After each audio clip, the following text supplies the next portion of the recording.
Direct action day, किस किस को सुनना है डायरेक्ट एक्शन डे? ताकत है सुनने की? सुन पाओगे?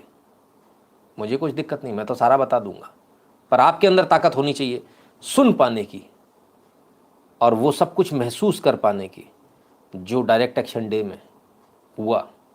क्या था डायरेक्ट एक्शन डे, क्यों हुआ डायरेक्ट, और आखिर मैंने इस मुद्दे को क्यों उठाया?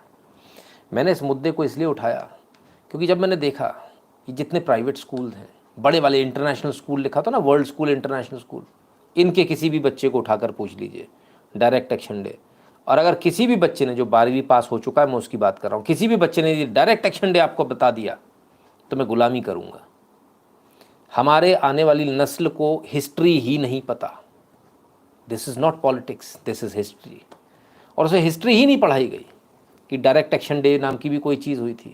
क्या था डायरेक्ट एक्शन डे और क्यों डायरेक्ट एक्शन डे की आवश्यकता पड़ गई थी? इन तमाम सारी बातों के लिए आपको थोड़ा सा इतिहास में जाना होगा, और इतिहास में आपको 1946 में जाना होगा।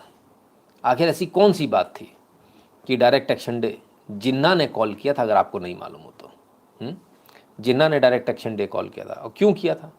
जिन्ना तो गांधी जी के साथ काम कर रहा था, कदम ताल मिलाकर काम कर रहा था। फिर ऐसा क्या हुआ? सब लोग आज़ादी मांग ले रहे थे ना अंग्रेज़ों से, फिर ऐसा क्या हुआ था? समझना पड़ेगा आपको।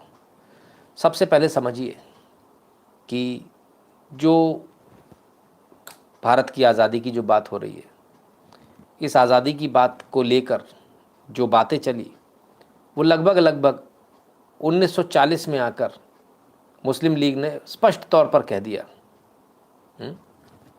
स्पष्ट तौर पर कह दिया था कि हमें भारत के 2 टुकड़े चाहिए, हमें अपना हिस्सा चाहिए। एक जो असेंबली इन्होंने, अब इनकी जो पॉलिटिकल पार्टी, इसकी कॉन्स्टिट्यूएंट असेंबली थी 1940 में, कांग्रेस और मुस्लिम लीग थे, 2 ही मेन पॉलिटिकल पार्टी थी। मुस्लिम लीग ने 1940 के लाहौर रिजोल्यूशन में इस बात को कहा था कि मुस्लिम मेजॉरिटी एरिया जो है वो किसी भी गैर मुस्लिम द्वारा उन पर राज नहीं किया जा सकता। मुसलमानों पर गैर मुस्लिम द्वारा राज नहीं किया जाता। हम किसी गैर मुस्लिम का, किसी काफिर का राज नहीं एक्सेप्ट करेंगे। और आपके तो मंदिरों में ईसाई घूम रहे हैं, वो ईसाई को बना दिया है वहाँ पर तिरुपति मंदिर में, कौन सा मंदिर हमने बताया था, हाँ, उसका हेड बना दिया है। कमाल हो गया। वहाँ उन्होंने राज, आपका राज मानने से मना कर दिया, बोले हमारा एमपी एमएलए नहीं हो सकता। यही वो कारण है, यही वो कारण है कि हिंदू बहुल इलाका, जहाँ 80% हिंदू, 90%, 100% हिंदू होंगे, वहाँ से एक मुसलमान नेता जीत सकता है। लेकिन जहाँ 30% हिंदू भी होगा, वहाँ से 30% मुसलमान भी होगा, वहाँ से कभी हिंदू एमएलए एमपी नहीं बन सकता। ठीक है, इसको अच्छी तरह समझ लीजिए। कभी किसी 80%, 90% मुस्लिम बहुल इलाके ने आपका एमपी हिंदू बनाया क्या, या एमएलए हिंदू बनाए? कभी नहीं बनाएंगे। और जिसे बनाएंगे ना, अगर मान भी लीजिए, तो नाम मात्र का हिंदू होगा, वो पूरा इस्लामिक होगा, वो एक्सेप्ट ही नहीं करते। तो ऐसा ही कुछ हुआ जब 1940 में रेजोल्यूशन पास किया गया। इस रेजोल्यूशन को जब पास किया गया, जब लाहौर में इस रेजोल्यूशन को पास किया गया, तब ये कहा गया, गांधी जी तो ओवरवेल्म थे, बोले हिंदू मुस्लिम भाई भाई, बोले इनके कहने से कुछ नहीं होने वाला। ठीक है, कहानी चलती रही, लेतलाली चलती रही। अंग्रेज़ों ने एक अच्छा मौका देखा जिन्ना के रूप में, और ऐसी तमाम सारी फ़ोटो आपको मिल जाएंगी। अंग्रेज़ों को बहुत अच्छा मौका मिला था जिन्ना के रूप में। गांधी जी का बड़े भरोसेमंद थे जिन्ना, और जिन्ना ने जब ये वाली बात कही, जब ये जब असेंबली लाहौर का रेजोल्यूशन था लिया गया, तब उसके बाद महात्मा गांधी जी ने कहा कि हिंदू मुस्लिम भाई भाई हैं, मुसलमान भाई अपने हिंदू भाइयों का कभी भी अनादर नहीं करेंगे और कभी भी जो है उनके खिलाफ नहीं जाएंगे। ठीक है, फिर क्या हुआ? अंग्रेज़ों को मौका चाहिए था भारत पे और राज करने का, लेकिन उन्हें देखा कि भारत पे राज नहीं कर सकते, तो 1946 में उन्होंने एक कैबिनेट मिशन बना दिया। कैबिनेट मिशन का काम था कि जब हम यहाँ से सत्ता छोड़ेंगे तो हम सत्ता हस्तांतरित करेंगे, ट्रांसफ़र ऑफ पावर्स। इंडिपेंडेंस नहीं दिया उन्होंने आपको, है ना, ऐसा नहीं कहा कि आप आज़ाद हो गए, उन्होंने कहा कि हम ट्रांसफ़र ऑफ पावर करें। तो ट्रांसफ़र ऑफ पावर किसको करनी है? ब्रिटिश राज से जो यहाँ पर जो लोग होंगे उनको। तो उन्होंने क्या किया, उन्होंने 3 भागों में भारत की जो कैबिनेट मिशन है उसने अंग्रेज़ों का जो कैबिनेट मिशन था उसने भारत को 3 भागों में बांटा। भारत की जो राजनीति है ये कह लें, या ये कह लें जो प्रशासन व्यवस्था है, उसको 3 भागों में बांटा, सेंटर, केंद्र, ग्रुप्स ऑफ प्रोविंसेस और उसके नीचे प्रोविंसेस। ठीक है। अब सबसे मज़े की बात यह है, ये जो ग्रुप्स ऑफ प्रोविंसेस था, है ना, इसमें अंग्रेज़ों ने क्या किया, अंग्रेज़ों ने ग्रुप्स ऑफ प्रोविंसेस, यानी पहले तो इलाके, प्रोविंसेस जिसे प्रदेश कह लें, और ग्रुप्स ऑफ प्रोविंसेस, इन प्रदेशों का ग्रुप। उन ग्रुप्स ऑफ प्रोविंसेस में मुस्लिम लीग के लोगों को भर्ती कर लिया, सारे मुस्लिम लीग के लोगों को भर दिया ग्रुप्स ऑफ प्रोविंसेस में। ठीक है, अंग्रेज़ों ने। अब ऐसा क्यों किया, ये भी आपको समझना पड़ेगा। ग्रुप्स ऑफ प्रोविंसेस का जो सबसे मज़े की बात यह है कि इस जो कैबिनेट मिशन है, इसको कांग्रेस ने मान लिया था, मुस्लिम लीग ने भी मान लिया। मुस्लिम लीग ने इसलिए माना क्योंकि उसके कान में पहले से अंग्रेज़ों ने बोल दिया था कि हम जो ग्रुप इस तरह के प्रोविंसेस बनाएंगे नीचे, उसके ऊपर ग्रुप्स ऑफ प्रोविंसेस होगा, उसके ऊपर केंद्र होगा, यानी सेंटर होगा। तो मुस्लिम लीग समझ गया, उनको कान में बता दिया। कांग्रेस ने भी इसको एक्सेप्ट कर लिया, बोले हाँ मंजूर है। बोले ग्रुप्स ऑफ प्रोविंसेस जो है, जो राजपाट जो चलेगा, वो ग्रुप्स ऑफ प्रोविंसेस का चलेगा। ठीक है, वो मान लिए, कांग्रेस मान ली, बोले ठीक है। अब इस ग्रुप्स ऑफ प्रोविंसेस में जो है वो भरा गया किसको, मुस्लिम लीग, सारे मुस्लिम्स को। सबसे मज़े की बात यह है कि ये जो व्यवस्था, जो कैबिनेट मिशन जो बनाया गया था, उसने क्या कहा कि एक्सटर्नल मैटर्स को जो है वो केंद्र डील करेगा। एक्सटर्नल मैटर्स, भारत के बाहर के जो मैटर्स है, उनको केंद्र, सेंटर डील करेगा। प्रोविंसेस में जो काम होने हैं उसको ग्रुप्स ऑफ प्रोविंसेस, यानी एक छोटा प्रधानमंत्री, प्रधानमंत्री के नीचे एक छोटा प्रधानमंत्री, यानी भारत के अंदर के जो मैटर होंगे, गृह विभाग जो भी हैं, वो ग्रुप्स ऑफ प्रोविंसेस डील करेंगे। और ग्रुप्स ऑफ प्रोविंसेस में कौन था, मुस्लिम लीग, सारे मुस्लिम। यानी कुल मिलाकर जो व्यवस्था बनाई गई थी, शासन व्यवस्था जो बनाई गई थी अंग्रेज़ों के द्वारा, उन्होंने इस तरह से डिफाइन किया कि भाई पाकिस्तान तो उस समय था नहीं, जिस किसी देश से आपको लड़ना हो तो केंद्र डील करेगा। और अंदर की जो इंटरनल व्यवस्था है वो पूरा जो है एक तरफा मुसलमानों के हाथ में, यानी मुस्लिम लीग के हाथ में अंग्रेज़ों ने दे दी। प्रिंसिपली इसको कांग्रेस ने एक्सेप्ट कर लिया, बोले हाँ ठीक है मंजूर है। यानी अगर मान लीजिए उस समय की बात को दी लें, तो आज अगर ग्रुप्स ऑफ प्रोविंसेस का शासन होता तो कानून ग्रुप्स ऑफ प्रोविंसेस बना रहा होता, और उसी का शरिया कानून के अंतर्गत आप और हम आज होते। कांग्रेस ने इसको एक्सेप्ट किया था। खैर, अब आते हैं जुलाई में, चलते हैं 10 जुलाई 1946। यहीं वो गड़बड़ हुई जो गड़बड़ पहले हो जानी चाहिए थी, पहले थोड़ा ध्यान रखना चाहिए था, पर नहीं रखा। 10 जुलाई 1946 में बॉम्बे में कांग्रेस का एक प्रेस कॉन्फ्रेंस हुई। कॉन्स्टिट्यूएंट असेंबली में पार्टिसिपेट करने के लिए कांग्रेस ने हामी भरी थी। इस प्रेस कॉन्फ्रेंस में कहा गया कि ये ग्रुप्स ऑफ प्रोविंसेस, सेंटर, ये सब कुछ बन जाए, लेकिन कैबिनेट मिशन जो प्लान है ना, इसको फ्यूचर में हम कभी भी बदल सकते हैं। कांग्रेस ने ये कहा, ये हमारे पास रिजर्व है कि हम इसको कभी भी बदल सकते हैं। इस बात को लेकर जिन्ना भड़क गया। जिन्ना समझ गया जो उसकी चाल है वो चल नहीं पाई, क्योंकि जिन्ना की चाल कुछ और थी। चाल क्या थी वो मैं अभी आपको डायरेक्ट एक्शन डे में समझ में आएगा, लेकिन डायरेक्ट एक्शन डे की जो पृष्ठभूमि है वो आपको समझ में आनी चाहिए। तो यहाँ जिन्ना भड़क गया, और 10 जुलाई के 1946 के इस कांग्रेस के इस प्रेस कॉन्फ्रेंस के बाद जिन्ना ने कहा कि नहीं, अब तो हमें सेपरेट कंट्री ही चाहिए, अब तो हम सेपरेट कंट्री ही लेंगे। ठीक है, गांधी जी ने बोला, बोले क्या कर पाएगा, जिन्ना की कोई हैसियत नहीं, कोई औकात नहीं। लेकिन वो बहुत बड़ी गलतफहमी में थे। जिन्ना एक इस्लामिक राष्ट्र बनाने की बात करता था, और जैसा मैंने अभी आपसे कहा ना, कश्मीर में लोगों को मिल तो सब गया है, लेकिन क्या ये पागलों की तरह फिर एक इस्लामिक कॉल पे खड़े हो जाएंगे? आपको जानकर बड़ी हैरानी होगी कि भारत में जितने मुसलमान थे, पूरे भारत में, और जिन जिन इलाकों में ज़्यादा मुसलमान थे, उन्होंने बोला कि आइए हमें आज़ाद चाहिए। पूरे भारत के मुसलमानों ने वोट किया। जैसे वो अभी मैंने कल परसों बानो मैडम थी ना, उनका बताया था, जिनको कांग्रेस अपनी धरोहर बता रही थी, कल बताया था। तो ऐसे ही भारत के तमाम सारे और मुसलमान भी थे। उन तमाम सारे मुसलमानों ने उन इलाकों को पाकिस्तान बनाने में मदद करी कि हमारे भाई वहाँ रहेंगे, और ख़ुद यहाँ रहे। आपको जानकर हैरानी होगी, जो मुस्लिम इलाके थे जो पाकिस्तान बन गए, उसके अलावा जो मुसलमान भारत में 1947 से पहले रह रहे थे, वो 1947 के बाद भी रहते रहे, वो गए नहीं वहाँ से। सिर्फ 20% मुसलमान भी नहीं गया। ये इतिहास है। जो कहा जाता ना बड़े से पैमाने पलायन हुआ, वो पलायन हिंदुओं को, ये तो 20% भी नहीं गए। मुसलमानों की आबादी का बता रहा हूँ, ओवरऑल आबादी का नहीं, सिर्फ मुसलमानों की आबादी का 20% लोग भी बाहर नहीं गए, जबकि वोटिंग 100% हुई थी। 100% ने कहा था कि नहीं भाई हमें पाकिस्तान चाहिए। खैर, तो इसके बाद जिन्ना भड़क गया और जिन्ना ने कहा कि भाई मुझे अलग राष्ट्र चाहिए। गांधी जी बोले ऐसे बहुत आए बहुत चले गए, कोई अलग राष्ट्र नहीं होने वाला। फाइनली जिन्ना ने जो है अगले ही दिन 16 अगस्त 1946 को डायरेक्ट एक्शन डे की घोषणा कर दी। और जिन्ना ने खुले मंच से भाषण दिया था कि हम युद्ध नहीं चाहते, लेकिन अगर आप युद्ध चाहते हो तो हम उसमें पीछे नहीं हटेंगे। ये युद्ध किससे चाह रहे थे?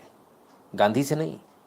जिन्ना ये युद्ध चाह रहा था भारत की जनसंख्या से, भारत की जो बहुसंख्यक जनसंख्या उससे।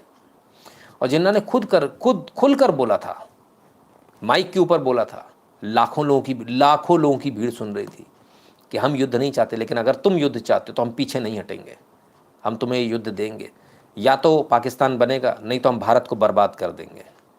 एक आदमी खड़ा होकर ऐसी बात करता है, लाखों लोग उसको सुनते हैं। बड़ी हैरानी की बात है कि उस समय भी हिंदू बहुल ही था भारत, लेकिन भारत में इतने लाखों लोग कभी इकट्ठे नहीं हुए। अगर भारत में उस समय लाखों लोग इकट्ठे हो जाते जो देश से प्यार करने वाले थे, और जिन्ना को यदि फांसी पर इंडिया गेट पे चढ़ा देते, लाखों लोग यदि जाते, तो कोई कुछ नहीं कर सकता, आप भी जानते। तो शायद ये नौबत कभी नहीं आती। लेकिन एज यूजुअल बाकी लोग सोते रहे। उन्होंने कहा कुछ नहीं होने वाला है, जैसे आज भी लोग बोलते हैं ना कुछ नहीं होगा, फालतू की बात है, ऐसी तब भी लोग बोलते थे। जरा इतिहास बहुत पुराना है आपका। ये सेक्युलर वाले जो लोग हैं ये तब भी ऐसे ही थे, ठीक है, और तब भी वो यही बोलते थे कुछ नहीं होने वाला, अरे अपन बहुत है। डायरेक्ट एक्शन डे जुलाई में कॉल किया गया, अगस्त के लिए, 16 अगस्त के लिए। ऐसा क्यों? 16 अगस्त का इंतजार क्यों किया गया? 16 अगस्त तक जमकर तैयारी की गई, तलवारें खरीदी गई, चाकू खरीदे गए, लोगों के घरों में सप्लाई किए गए। ये सब कुछ मस्जिदों से हुआ। मौलानाओं ने खुलकर इसमें पार्टिसिपेट किया और पूरी तैयारी की गई। और बड़ी तैयारी मालूम है कहाँ की गई? उन इलाकों में जहाँ मुस्लिम बहुल थे, मुस्लिम ज़्यादा थे। आ रहा हूँ नवीन जी, उस पर भी आ रहा हूँ।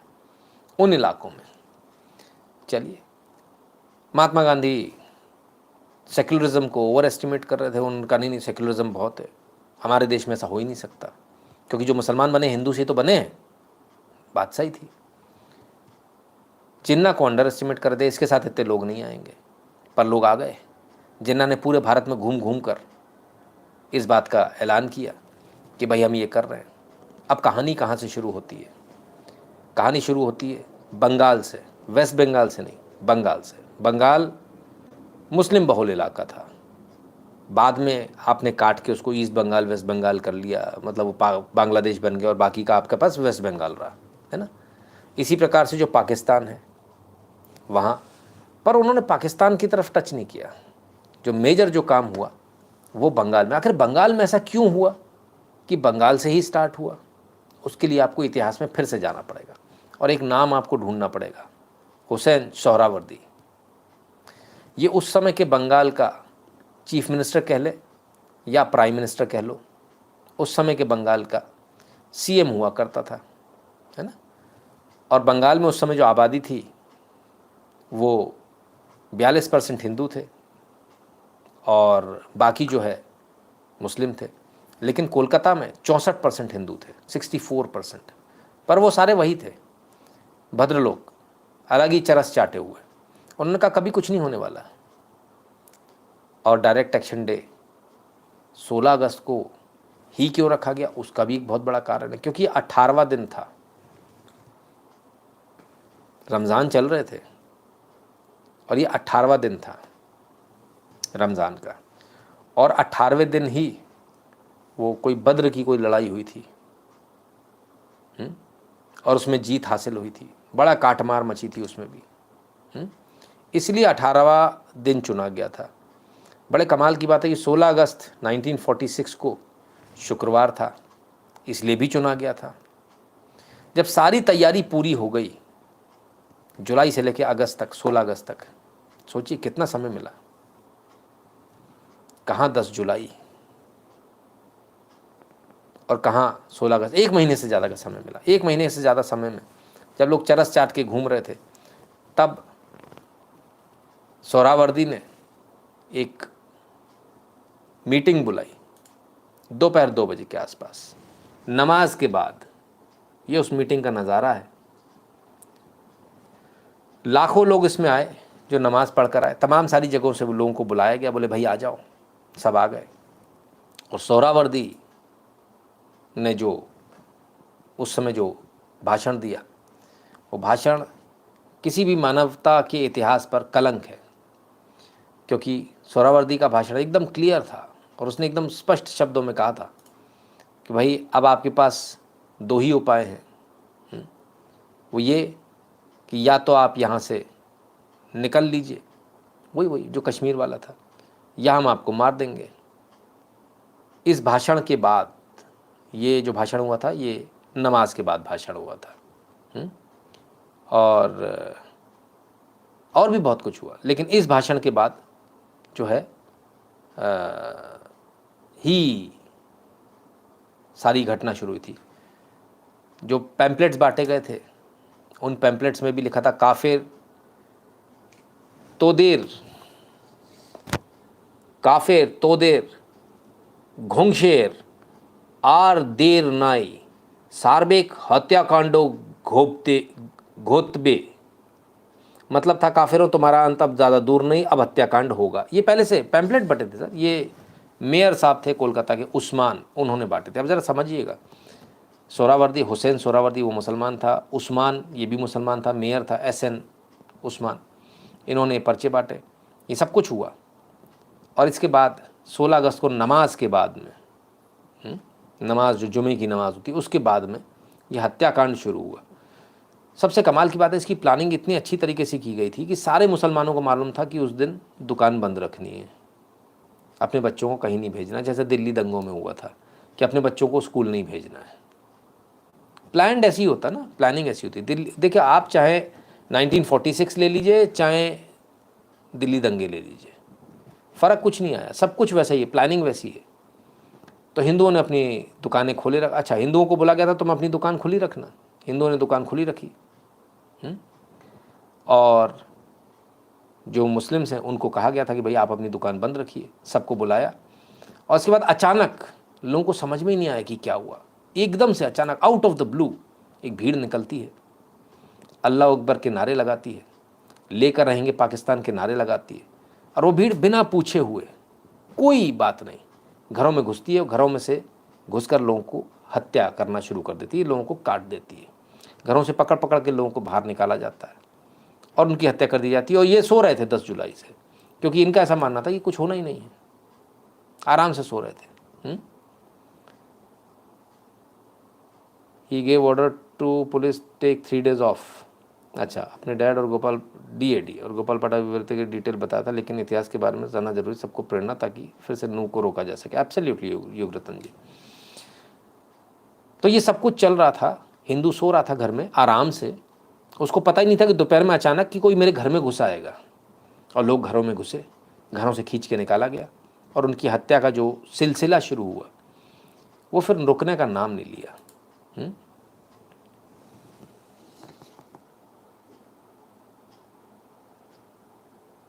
ये वो सिलसिला है। घरों से निकाल कर लाशों को काटा गया, लोगों की हत्या की गई,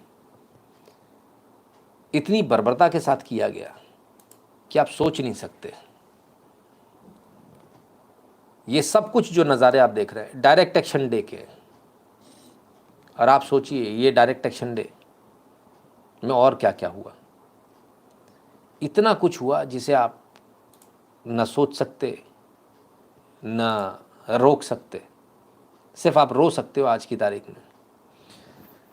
जहाँ से जो निकला, सड़क पे मिला वहाँ काटा, घरों से निकाल कर काटा। अब घरों से निकाल के आदमियों को तो काट दिया, औरतों का क्या करें। तो जो लड़कियों के स्कूल थे उनमें भीड़ घुसी, वहाँ गैंगरेप किए हज़ारों लड़कियों के, उनकी हत्या करी और उनके नंगे शरीर को, नेकेड बॉडी को वहाँ टांग दिया गया हत्या करके। खूब पहले गैंगरेप किए उसके बाद, ठीक है ना।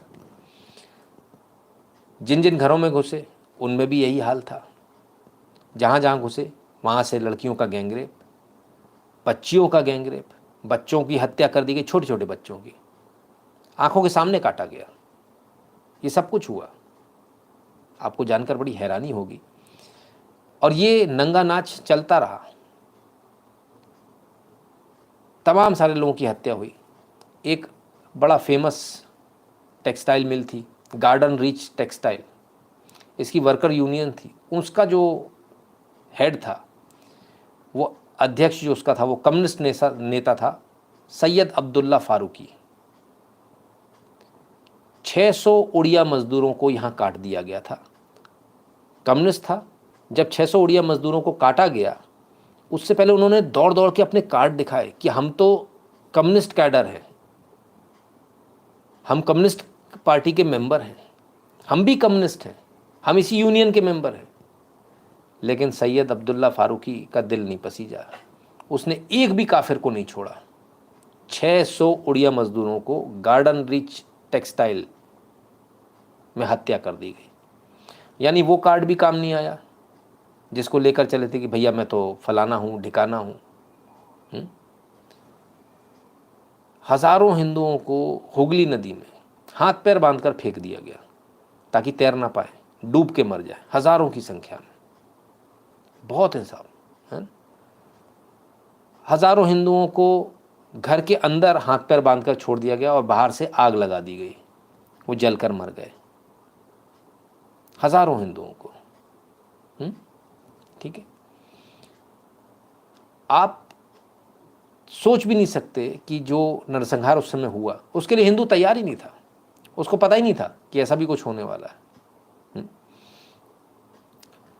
सोहरावर्दी खुद लालबाग के पुलिस हेडक्वार्टर में मौजूद था और इस्लामिक दंगाइयों के विरोध में कोई कार्रवाई ना करे, वो वहाँ पर बैठा हुआ था और बाकायदा उसने पुलिस को रोका था कि पुलिस कोई कार्रवाई नहीं करेगी, ना पुलिस जाएगी, ना लाठीचार्ज करेगी, ना कोई एफआईआर होगी। यानी जो लोग काट रहे हैं उनको बचाने के लिए। सोचिए, आपके पास ऐसा कोई नेता है?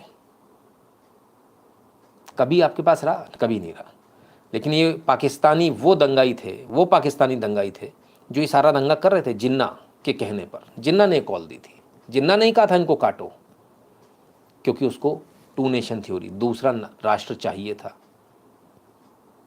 चलिए, कम्युनिस्ट नेता फारूकी ढूंढ कर अपनी पूरी भीड़ के साथ ढूंढ कर मार रहा था लोगों को, ढूंढ कर। ये बैठकर पुलिस हेडक्वार्टर में नरसंहार को देख रहे थे, मॉनिटर कर रहे थे। सोहरावर्दी बड़ा परम प्रिय नेता है आज भी। बांग्लादेश में जाके पूछिए जो इस्लामिक कट्टरपंथी उनसे, वो बताएंगे, वो उनके लिए वो गॉड है बिल्कुल एकदम। सोहरावर्दी ने एक और चीज़ करी जो आपको यहाँ बताई नहीं जाती है, और वो ये करी कि जितने भी हिंदू हैं उनको काटो या फिर उनसे बोलो कन्वर्ट हो जाओ। तो जो कन्वर्ट हो जाएंगे वो बच जाएंगे, बाकियों को ख़त्म कर देंगे। तो जो डर के मारे कन्वर्ट हुए, क्योंकि बच्चों को माताओं के सामने हत्या कर दी गई, सामने मारा गया। उसके बाद उनके गैंगरेप हुए, लड़कियों की छोटी से छोटी बच्ची के गैंगरेप हुए। कई लोग कन्वर्ट भी हुए, बड़े पैमाने पे लोग कन्वर्ट हुए, बड़े पैमाने पर। ये तलवार की नोक पर औरंगजेब भी जो कन्वर्ट नहीं करा पाया ना, उससे ज़्यादा लोग कन्वर्ट उस समय हुए, धड़ाधड़ कन्वर्ट हुए थे। गांव के गांव हजारों लोग कन्वर्ट हो गए थे एक रात में। रात तो बहुत बड़ी बात बोल दी, घंटे घंटे भर में कन्वर्जन हो रहे थे, घंटे घंटे भर में, क्योंकि इस्लामिक राष्ट्र बनाना था। और हमारे नेता लोग चरस पी के सो रहे थे। गांधी जी को लगता था ऐसा कुछ होने वाला नहीं, पर ऐसा हुआ। नेहरू जी के तहत ऐसा होने वाला नहीं, पर ऐसा हुआ। आपको जानकर और हैरानी होगी, इसकी तैयारी ऐसा नहीं कि इनविजिबल थी, तैयारी विजिबल थी। Punjab guards, Punjab royal guards या पंजाब गार्ड्स होते थे, बिहार में भी जो लोग थे, जो मुसलमान थे, जो सेना में थे, पुलिस में थे, उनको बुला लिया गया था, उनको वापस बुला लिया था, बोले आप आ जाओ। बंगाल बुला लिया गया था। वो लोग 2000 लोग, तो 2000 तो करीब मुस्लिम सिपाही पंजाब नेशनल गार्ड्स के थे, बताया जाता है ऐसा।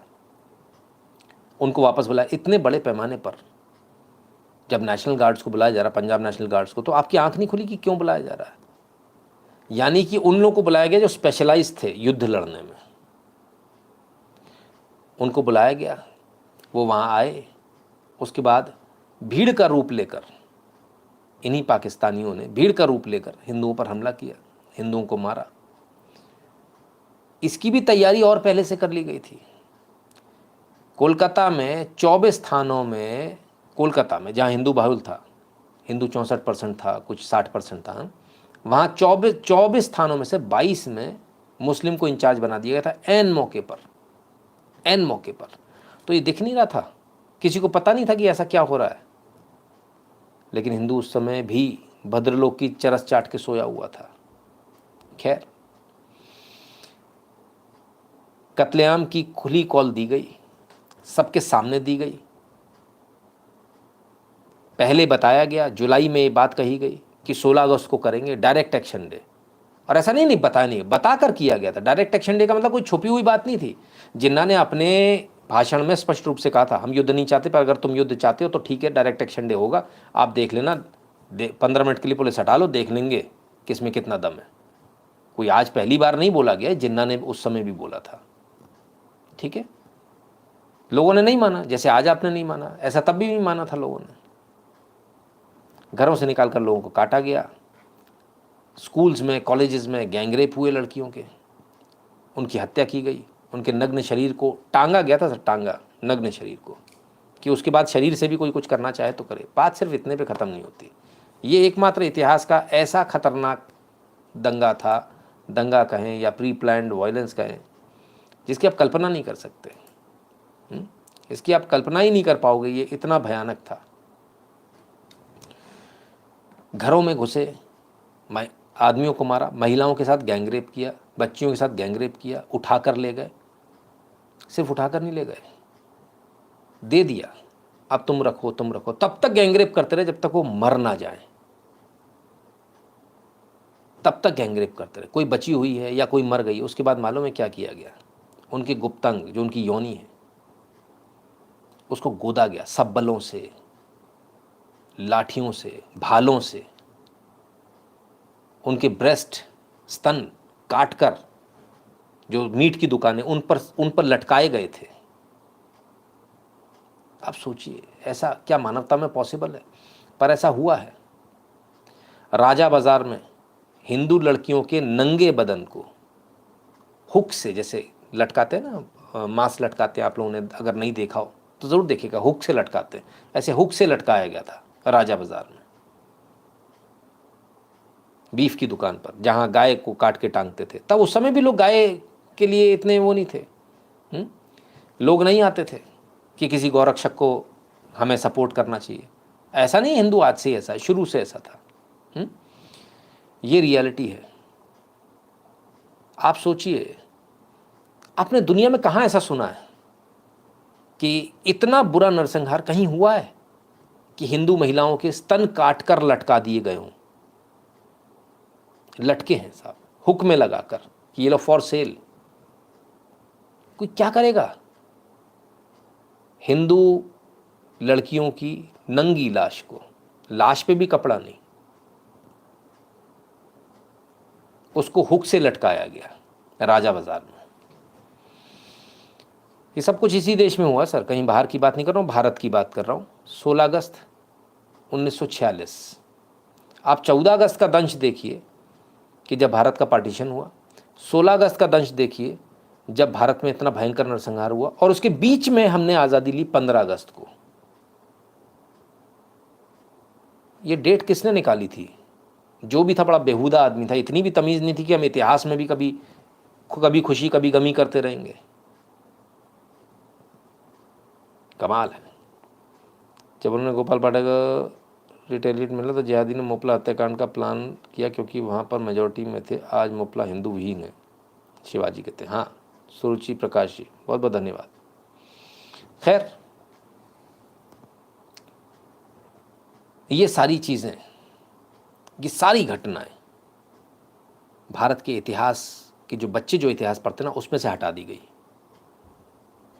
लेकिन इसको लाना चाहिए, हर बच्चे को बताना चाहिए, क्योंकि अभी कहानी ख़त्म नहीं हुई। ये घटना जानते हैं कब तक चली? 16 तारीख को, और पहले ही घंटे में बताते हैं करीब 6,000 हिंदू मार दिए गए थे। पहले ही घंटे में हिंदू पर्टिकुलरली हिंदू हैं मारे गए थे इन पाकिस्तानी कुत्तों द्वारा। 16 तारीख को चली, 17 को चली, 18 को चली, 19 को चली।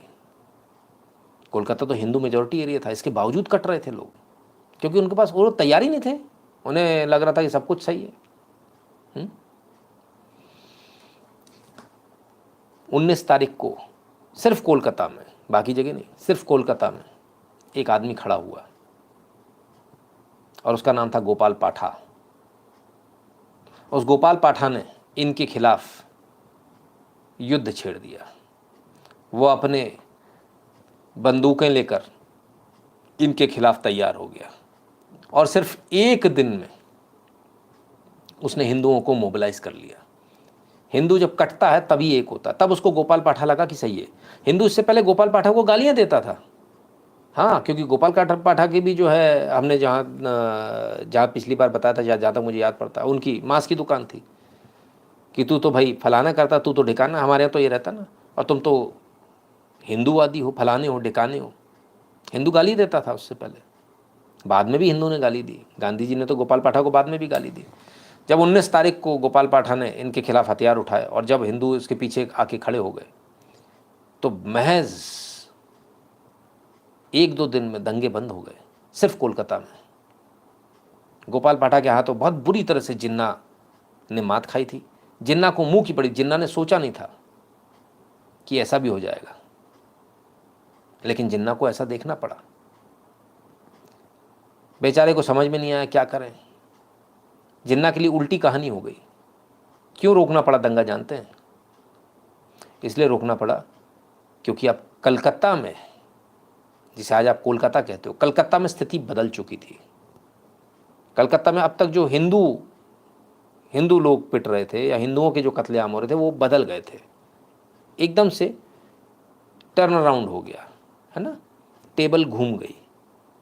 अब रिसीविंग एंड पे जो थे वो जिहादी थे जो पाकिस्तान मांग रहे थे, जो पाकिस्तान गए या नहीं गए पता नहीं, वो रिसीविंग एंड पे थे जिन्होंने 4 दिन तक बलात्कार किए हिंदू लड़कियों के, बच्चियों के, बच्चों को काटा, आदमियों को काटा, हिंदू औरतों को काटा। बलात्कार के बाद उनके योनि को, उनके प्राइवेट पार्ट को गोदा गया, सब्बलों से, भालों से, लाठियों से घुसेड़े गए अंदर, मरे हुए में या जो मरने की उस पर है।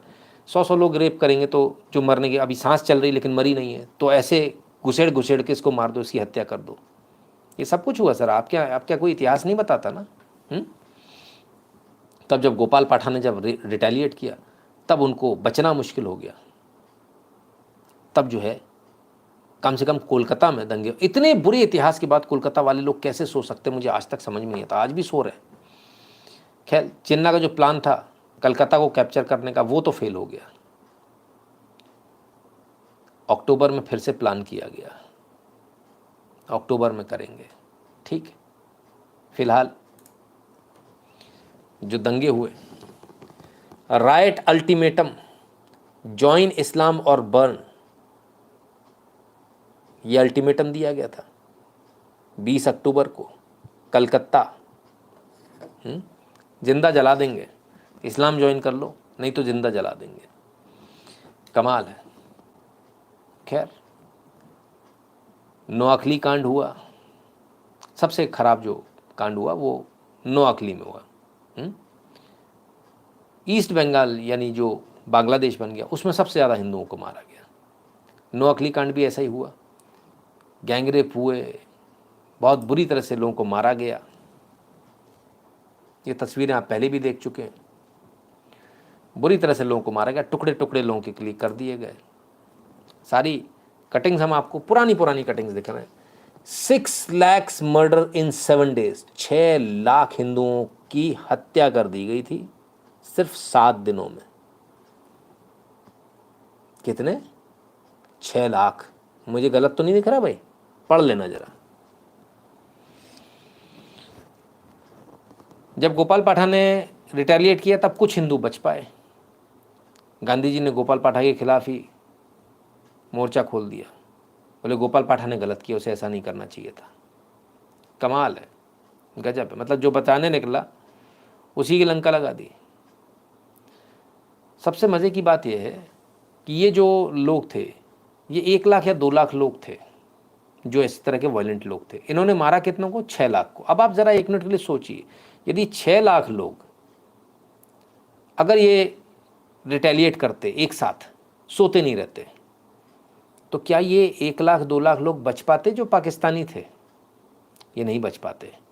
अगर ये 6 लाख लोग जो मरना ही, इनको मरना ही, देखो मरना नियति आपकी तय है, मरना तो है ही आपको।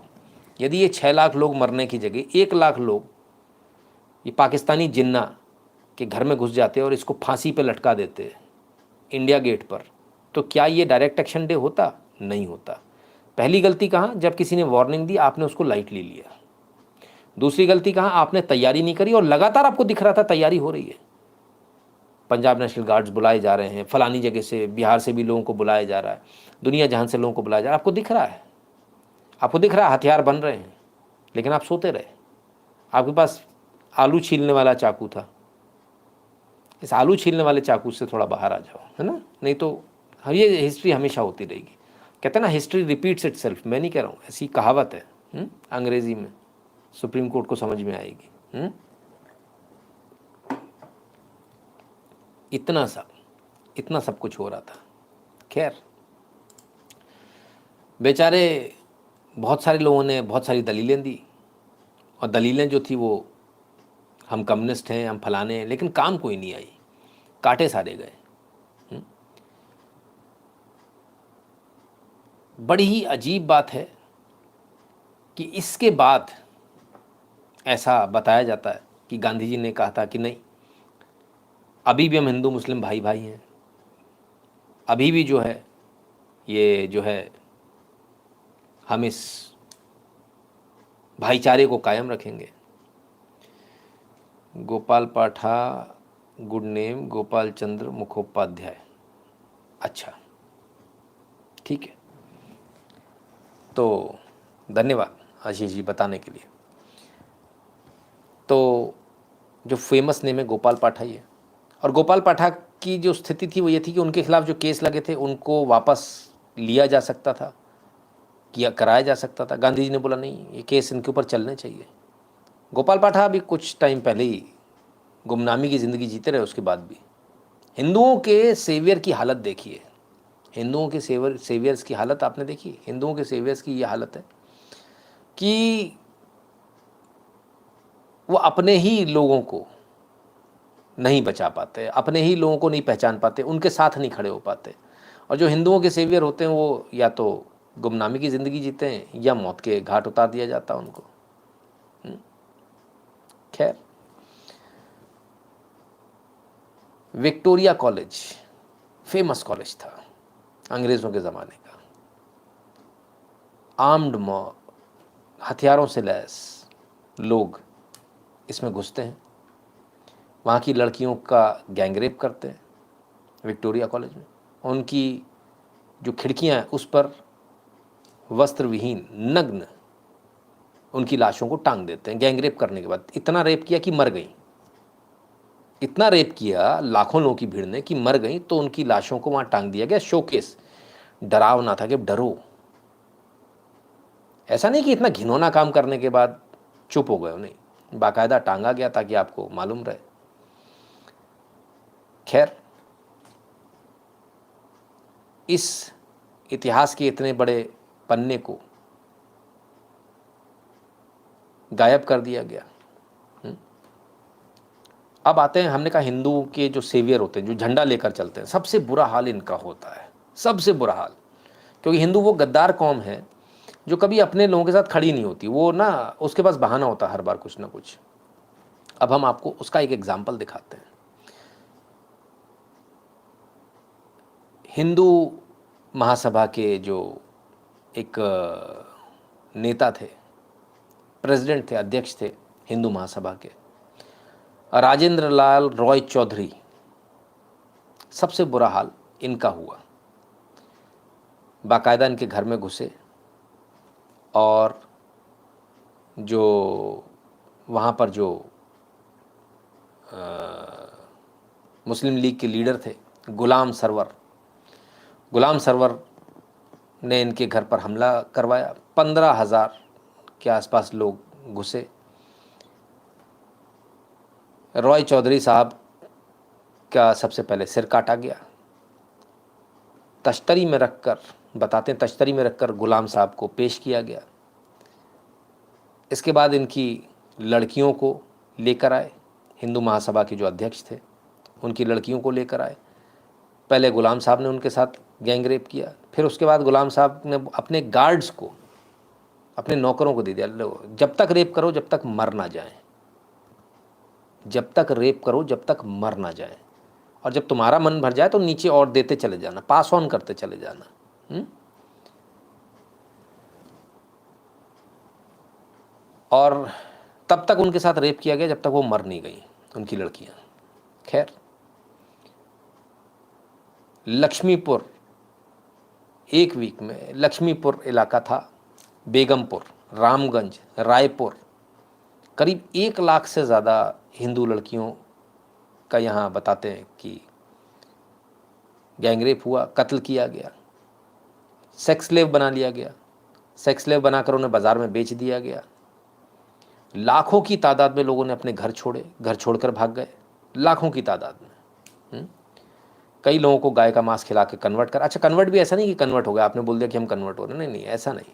गाय का मांस खाओ तब कन्वर्ट, और हुए लोग। आज ये जो अपने आप को कट्टरपंथी बताते घूम रहे हैं वो हुए, और आज वो कट्टरपंथी हुए, आज उन्होंने तलवार उठा ली। लेकिन जब तक हिंदू थे तब तक उन्होंने तलवार नहीं उठाई। आज वो बांग्लादेश में कट्टरपंथी मुसलमान बनकर तलवार उठा कर खड़े हैं, लेकिन हिंदू थे तब उन्होंने तलवार नहीं उठाई। क्योंकि आपके जो लोग हैं ना, वो आपको कभी ये बताते नहीं हैं, अहिंसा परमो धर्म, अहिंसा परमो धर्म करते रहेंगे। और अभी भी आपके बीच में जो सेक्युलर है, उन्हीं की वजह से ही आज भी आपको प्रॉब्लम है, तब भी उन्हीं की वजह से प्रॉब्लम हुई थी। उन्होंने बोला नहीं ऐसा कुछ नहीं होने वाला। सेक्युलर हैं, आपके जो धर्म के जो जागरण वाले लोग हैं, जो आपके धार्मिक, जो आपके कथा पढ़ने आते हैं, जो आपके पंडित हैं, उनसे पूछिए ना उनके क्या विचार हैं। उनमें बहुत आपको सेक्युलर मिल जाएंगे। तो वो तो हिंदू ही नहीं, उससे काय को कथा करा रहे हो, लाद दे के भगा दो उसको। भरतलाल हलवाई जी धन्यवाद भैया, नवीन जी बहुत बहुत धन्यवाद। ठीक है, तो प्लान क्या था कि पूरा बंगाल ले लेंगे और उधर पूरा पाकिस्तान ले लेंगे। इसलिए इतने सारे लोगों को भगाया गया, सेक्स स्लेव बनाया गया, हत्या की गई और मार मार के जो उनकी लाशों को टांगा गया। खैर, इस बीच में गोपाल पाठक जी की तरह एक और महिला खड़ी हुई, सोशल वर्कर थी लीला रॉय। अकेले इन्होंने, बताते हैं, 1300 से अधिक हिंदू लड़कियों को बचाया था मुसलमानों से। 1300 से, पाकिस्तानी मुसलमानों से 1300 से अधिक लड़कियों को बचाया था। बंगाल की पूरी धरती, उस समय ऐसा कहा जाता था कि धरती लाल है खून से। सच्चाई भी, इतने सारे लोगों को मारा जाएगा। लेकिन ये 4 दिन के एपिसोड के बाद, जो 4 दिन का नरसंहार जो दिखाया जिन्ना ने, गांधी जी जो कहते थे ना देश का बंटवारा नहीं होगा, घुटनों पर आ गए थे। नेहरू जो कहते थे कुछ नहीं होगा, घुटनों पर आ गए। इनका जो फर्जी सेकुलरिज्म था वो घुटनों पर आ चुका था। और इसके बाद इन्होंने भारत के टुकड़े करने का फैसला किया कि बोले ठीक है भाई, अब हमको टुकड़े करने पड़ेंगे। तो ये सच्चाई है उस सेकुलरिज्म की जो बार बार आपको बताया जाता है। हमेशा याद रखना, कम्युनिस्ट जो बोलते हैं ना, हाँ सही है कि क्रांति जो है बंदूक की नाल से आती है, लेकिन आप इसको नहीं, वो बोलते हैं और आपको वही टीचर, उन्हीं के टीचर स्कूल में क्या पढ़ाते हैं, सेक्युलरिज्म, कैसे आपको वोक बनना है। वो तैयारी कुछ और कर रहे हैं, आपको पढ़ा कुछ और रहे हैं। बस इतना सा है फ़र्क। 18वां दिन रमज़ान का, बद्र का जो युद्ध था उसे दोहराया गया था। क्यों? क्योंकि हमें इसमें डिसाइसिव विक्ट्री मिलेगी भाई, हम एक बार में जो है पूरा जीतेंगे। कमाल है। चल कोई नहीं, लेकिन प्लान सक्सेसफुल नहीं हो पाया। जो प्लान था कि पूरा भारत ले लेंगे वो सक्सेसफुल नहीं हो पाया। जो प्लान गांधी जी का था कि हम कुछ ना देंगे और कुछ नहीं होने वाला, वो प्लान सक्सेसफुल नहीं हो पाया। उन्होंने सोचा नहीं था इतने कट्टरपंथी होंगे। गांधी जी ने इसके बाद एक बयान दिया था जो कई सारी जगह छपा है, तमाम सारी जगहों पर है, ऑनलाइन आपको तमाम सारी जगह मिल जाएगा। पद्मा जी धन्यवाद। और उस बयान में उसने कहा था कि हमने वो बयान अपने लाइव में एक बार दिखाया हुआ है, मुझे याद नहीं फेसबुक वाले पे या यहाँ पर। तो उसमें जो पेपर कटिंग जो पुरानी थी या जो कटिंग थी उसके अंदर जो लिखा हुआ था वो ये लिखा था कि मुस्लिम कौम लड़ाका कौम है, वो लड़ती ही है, तो ऐसे में हिंदू भाइयों को लड़ना नहीं चाहिए।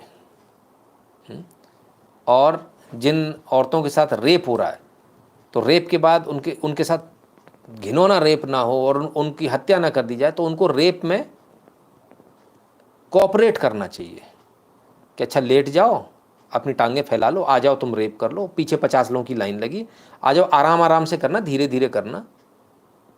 कुछ ऐसी बात हो गई है। तो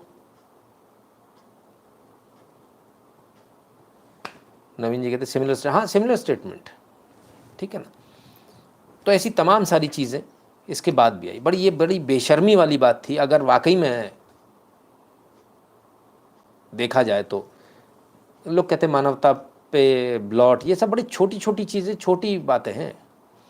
अगर आप इसको पूरे को देखेंगे, डायरेक्ट एक्शन डे के बारे में हमने आपको इसलिए बताया क्योंकि आपको पता होना चाहिए, आपको ये इसलिए मालूम होना चाहिए क्योंकि आपके बच्चों को नहीं मालूम, आपके बच्चों को नहीं पढ़ाया जा रहा। ठीक है, एक एक चीज़ जो हमने बताई आपको गूगल पे मिल जाएगी, आप सर्च कर लीजिएगा क्योंकि कि क्या सही है और क्या गलत है। बहुत क्लियरली हम डंके की चोट पर बोलते हैं। ठीक है ना। तो अंकुर मौर्य जी कहते हैं शायद आपने सुना नहीं है वाली बात, इसको ध्यान से देखिएगा, उनका ऐसा स्टेटमेंट था, है ना। और हमने पूर्व में एक बार, अगर मैं गलत नहीं तो शायद टाइम्स की कटिंग थी, किसकी थी आई हैव नो आइडिया, पर किसी की कटिंग थी जो हमने उस समय चलाई थी। ठीक है ना। तो ये सब कुछ हुआ और इसको इतिहास से बहुत कंफर्टेबली हटा दिया गया। क्यों हटा दिया गया? आपके पहले और बहुत लंबे समय तक एक वो शिक्षा मंत्री थे, नाम अगर आपको नहीं मालूम तो गूगल कीजिएगा, पता चल जाएगा। पहले शिक्षा मंत्री बड़े लंबे समय तक रहे। सबसे कमाल की बात यह है कि अगस्त के बाद अक्टूबर में फिर से नरसंहार हुआ, उसके बाद फिर हुआ, और ये 14 अगस्त 1947 तक चलता ही रहा, और उसके बाद भी चला, लंबे पैमाने तक चला। आप याद कीजिए कि जब ट्रेनें वहाँ से कटकर आती थीं तो कोई बोलने वाला नहीं था। गांधी जी ने कह दिया था कि अहिंसा, वो ऐसा कर रहे हैं हम उनके साथ ऐसा नहीं करेंगे, वो ऐसा कर रहे हैं पर हम उनके साथ ऐसा नहीं करेंगे। लेकिन उससे कुछ नहीं हुआ, ट्रेनें कट के आती रहीं। आखिरकार जिन्हें आप लोग कट्टरवादी बोलते हो, जिन्हें गुंडे बोलते हो, जिन्हें ये बोलते हो, उन्हीं सारे लोगों ने, जिन्हें एलियंस आप लोग बोलते हो ना, उन्हीं सारे लोगों ने मिलकर जब यहाँ से ट्रेन वापस भेजी तब वहाँ से ट्रेनें सही आने लगी थी, एकदम सही ट्रेन आने लगी थी। कुछ लोग जूते की ही भाषा समझते हैं, पाकिस्तान उन्हीं में से एक है, और पाकिस्तान को जूते की भाषा जब समझाई गई तो पाकिस्तान समझ गया। बाकी आप समझ रहे हो ना मैं क्या कह रहा हूँ। जो central people change the countries destiny, absolutely, because जो आउच बेबीज़ जो है ना, जो पढ़े लिखे, उस समय भी अमीरों ने कोई योगदान नहीं दिया। अमीर हिंदू, इस देश का वो गद्दार हिंदू है 95 से 98% तक, जिसने कभी भी अपने धर्म के लिए कभी खड़ा नहीं हुआ। इसने कभी ये नहीं कहा कि मेरे पास पैसा है जाओ तुम बंदूक खरीद लो। इसने कभी ऐसा नहीं कहा कि नोआखली में इतना बड़ा कांड हो रहा है चलो मैं इनकी मदद कर दूं। ये सिर्फ अपना पैसा कमाता रहा। इसलिए अमीरों से कोई वो नहीं। अगर राष्ट्रवादी कोई अमीर है तो अलग से दिख जाता है, राष्ट्रवादी ही होना चाहिए। राष्ट्रवादी नहीं है तो वो किसी काम का नहीं है। इसलिए ऐसे लोगों के यदि आप काम करते हैं तो ऐसे लोगों का काम करना बंद कर दीजिए, उनकी नौकरी छोड़ दीजिए, उनके यहाँ किसी जिहादी को ही जाने दीजिए। तभी उनको समझ में आएगा। Leave them alone. बहुत ज़रूरी है। अगर बचपन पता तो वीर गोपाल पाठा से मिल पाते। हाँ बिल्कुल सही बात है। History repeats itself for those who dare forget. नहीं, आज भी ऐसा ही हो रहा है, कोई ज़्यादा फ़र्क नहीं है, कोई ज़्यादा फ़र्क नहीं आया। 20 लाख के आसपास बताते हैं इस टोटल पूरे एपिसोड में, आज़ादी वाले एपिसोड में हत्या हुई थी। विश्व इतिहास का सबसे बड़ा नरसंहार जो शुरू हुआ था डायरेक्ट एक्शन डे से शुरू हुआ था और आज़ादी के बाद तक चला। विश्व इतिहास का सबसे बड़ा नरसंहार है, विश्व इतिहास का सबसे बड़ा गैंगरेप और रेप कांड है, जिसमें लाखों हिंदू महिलाओं की आबरू लूटी गई थी, उनकी इज्जत लूटी गई थी। और हर जगह, पाकिस्तान में भी होता, स्तन काट काट के लगा दिए, उनकी नंगी लाशें लगा दी गई। आप सोचिए, घरों से निकाल कर उनके कपड़े उतारना पूरी सड़क पर, उसके बाद उनका गैंगरेप करना और एक एक करके देते चले जाना, चलो इससे मन भर गया दूसरी लाओ। और पास ऑन लाखों की भीड़ में लोग नोच रहे हैं, खसोट, दर्द हो गया भाई। लाखों की भीड़ में लोग नोच रहे हैं, खसोट रहे हैं। सोचिए अगर आपके घर से कोई होता तो आप क्या करते? आपके पास ऑप्शन दिया उन्होंने, आप कबूल कर लो इस्लाम, नहीं तो आपके साथ यही होगा। बहुत सारे लोगों ने कबूल किया। जो डरपोक लोग थे वो वहाँ जाके अब शेर हो गए, अब वो कट्टरपंथी बन गए, चाहे वो बांग्लादेश में हो चाहे वो पाकिस्तान में हो।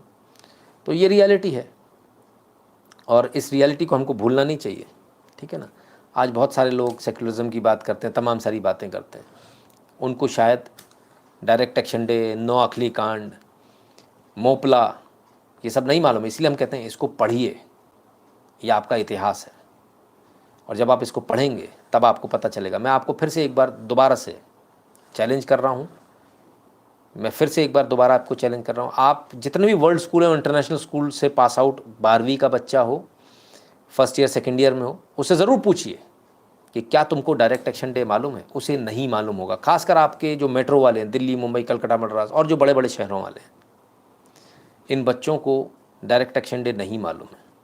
इन बच्चों को डायरेक्ट एक्शन डे ज़रूर बताइए, अपने शब्दों में बताइए, और उन्हें ये पता होना चाहिए कि इतिहास में क्या हुआ है। क्योंकि जो इतिहास से सीख नहीं लेते फिर उनका कुछ नहीं हो सकता। जो इतिहास से सीख ले लेते हैं वो बच जाते हैं। आपको सोचना है, ठीक है। गोपाल पाठा के साथ कोई खड़ा नहीं हुआ, जो हिंदू महासभा के अध्यक्ष थे उनके साथ कोई खड़ा नहीं हुआ, और दोनों का ही ऐसे, मैंने एक नाम बताया हिंदू महासभा के, ऐसे हज़ारों हिंदुओं के नेता थे जो हिंदुत्व की बात करते थे, हिंदुओं की रक्षा की बात करते थे, जो कहते थे कि अपने घर में कुछ रखो। उनका नतीजा हश्र क्या हुआ? हिंदुओं ने ही बताया वो वहाँ है। हज़ारों लाखों की भीड़ ने उसको घेरा, गर्दन काट के तश्तरियों में पेश किए गए। एक और बात मैं आपको बताना भूल गया इस डायरेक्ट एक्शन डे की, जो सबसे घिनौना, जो इस डायरेक्ट एक्शन डे का जो चेहरा था वो ये था कि बच्चों की गर्दनें काट दी गई और उनके सिरों से फुटबॉल खेली गई थी। ये बात भी छुपा दी गई, कोई नहीं बताता इस बात को, लेकिन जो बुज़ुर्ग थे वो ज़रूर बताते थे। उनको उस समय भी पता था क्या क्या हुआ है। और बच्चों से फुटबॉल खेलना, लाखों की भीड़ में छोटी छोटी बच्चियाँ 13 साल 14 साल, उन्हें खींच खींच कर नोचना, खसोटना, उनको फेंकते चले जाना, आगे लेते जाओ, गैंगरेप करना सड़क पे लेटा लेटा कर, ये सब कुछ इतना भयानक था। किसी ने कहा फिल्म बननी चाहिए, इस पर फिल्म बनी नहीं सकती, दुनिया में कहीं भी इसको रिलीज़ ही नहीं करने दिया जाएगा, पर इस पर बननी चाहिए फिल्म, ठीक है ना। बहुत आवश्यक है।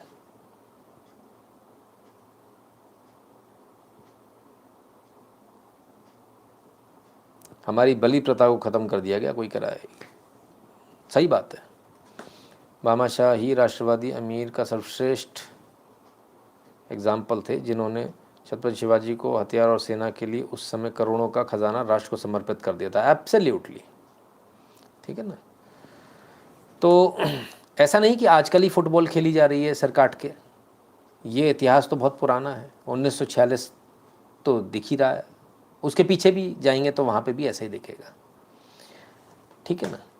सो आई होप कि डायरेक्ट एक्शन डे आप लोग अपने बच्चों को ज़रूर बताएंगे, और बताइएगा नहीं कि हम आपको बताने बैठे, पूछिएगा डायरेक्ट एक्शन डे मालूम है क्या है, पूछिएगा 16, 17, 18, 19 इन तारीखों में क्या हुआ था, पूछिएगा। फिर बाद में पूछिएगा कि क्या क्या हुआ था।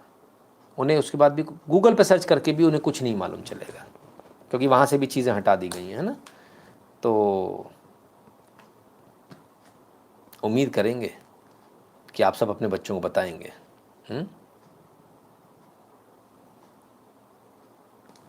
ठीक है ना। तो मेरा काम था आपको 16 अगस्त की ये सच्चाई बताना, वो सच्चाई मैंने आपको बता दी। और मैंने कहा दर्द भरी दास्तां, क्योंकि लिखना तो मैं इसमें कुछ और चाहता था, लेकिन लिखूंगा तो वीडियो ब्लॉक हो जाएगा, फलान हो जाएगा, ढिकान हो जाएगा, तो ऐसा लिखना बेकार है। तो हमने कहा भाई हल्के अंदाज में ही लिखें, पर सच्चाई तो कम से कम लिखें। अब सवाल ही उठता है कि क्या ये चीज़ें बंद हो गई? नहीं, ये चीज़ें आज भी जारी हैं। सुनिएगा।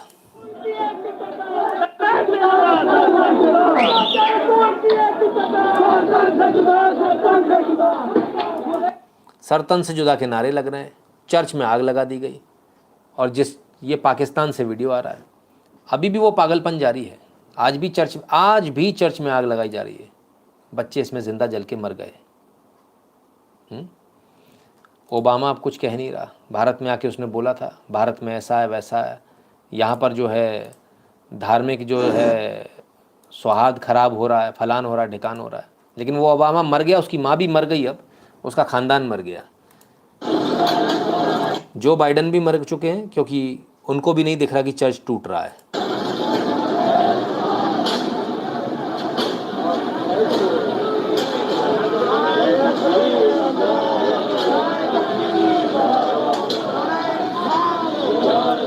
कन्वर्जन वाली आंटी को यहाँ भेजना चाहिए। आरोप लगाया गया है ईश निंदा का, कि नबी साहब की गुस्ताखी हो गई।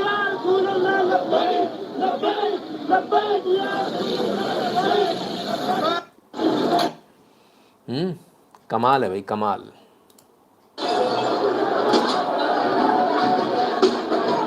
एक चर्च नहीं है, तीसरा चर्च है जो आप देख रहे हो।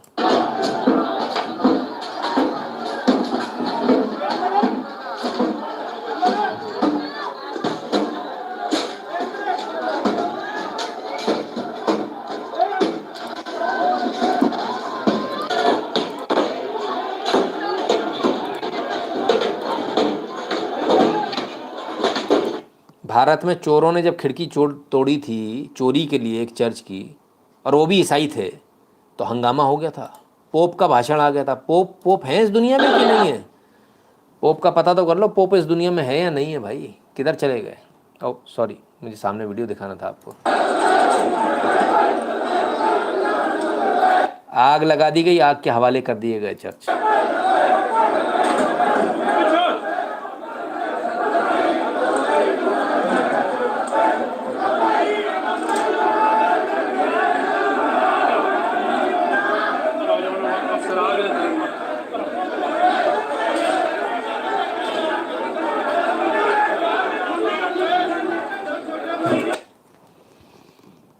पूरी दुनिया में यही हाल है। पूरी दुनिया में ये हाल करने वाले कोई और नहीं, सिर्फ मौलाना जिम्मेदार है, जो धर्म की जो पढ़ाई देते हैं।